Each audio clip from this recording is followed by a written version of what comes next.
Hi, my name is Gabriela Santos Carvalho, and today I'm going to talk about something that's very special to me, my country, Brazil.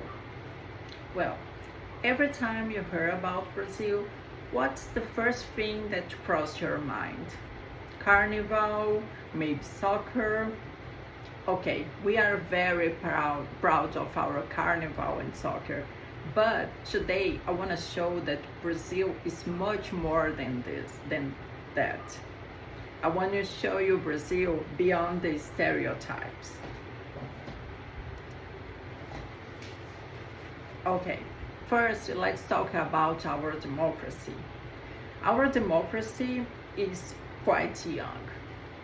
We had 21 years of military dictatorship, and our democracy for real just was born in 1985. So in 1988 was promulgated our citizen constitution, and under this constitution Brazil finally became a presidential and federal republic. And according to the website constitution.net, this constitution required that each state rewrite their own constitution, and the municipality write her what we call organic law as well. So today, I'm proud of to say that Brazil is one of the largest democracies in the world, and we're pioneer. And Brazil was the first country to use electronic voting system that allows like 150 million citizens to vote using an electronic device. And just after a couple of hours, we already know the results of the elections. And this system is actually very reliable. So there is no way to try to manipulate the results.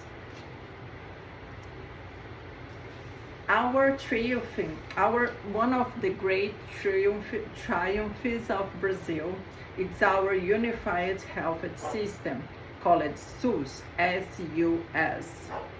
It was established in 1918 with our constitution that treats healthcare like a fundamental human right. So every person in Brazil has the right to use our health system. It's fast, sometimes not, sometimes you need to wait a little bit, but everybody can use the SUS.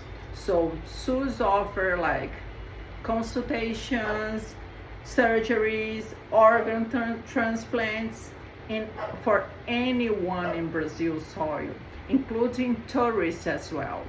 So if you are spending your vacation in Brazil and you have, I don't know, like a stroke, you can go to the hospital, see a doctor, have all the medicines you need, stay at the hospital with any cost. And after, you don't need to pay anything as well.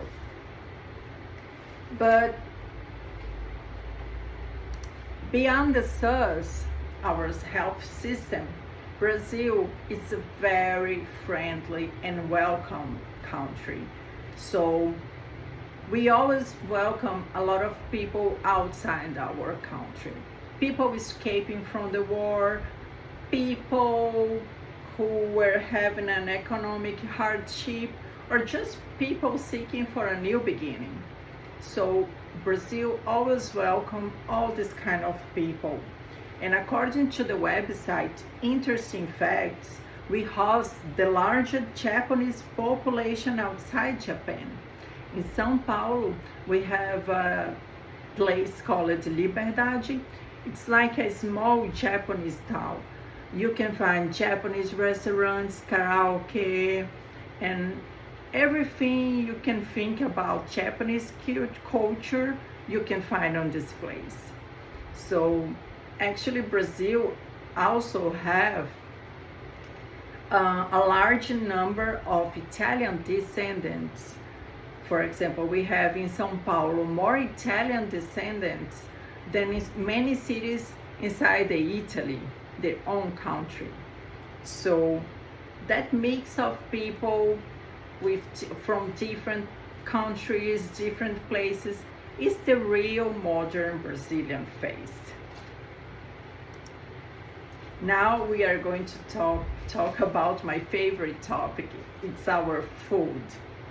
So Brazilian food is more than barbecue and feijoada and caipirinha, because we have a lot of different influences like culture and cultural influence. Our food is very rich as well.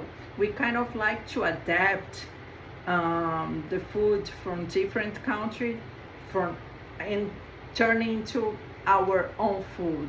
For example, in the north of the country, the indigenous influence, you can see this in our food in the north. For example, people in the north side, they use a lot of cassava, we have maniçoba, we have the authentic and real açaí. The real and authentic açaí also is from Brazil, and it's from north of Brazil. And for example, the southwest, we have a lot of European influence. So they mixed the food and they created something that I think it's pretty famous, our pão de queijo. It's like a bread with cheese. So we also created our own sushi. It was adapted from Japanese sushi, but sushi with a lot of creamy cheese on it, and I really like it. Actually, I think it's delicious and more like, it's better than the traditional sushi. Okay, talking about security.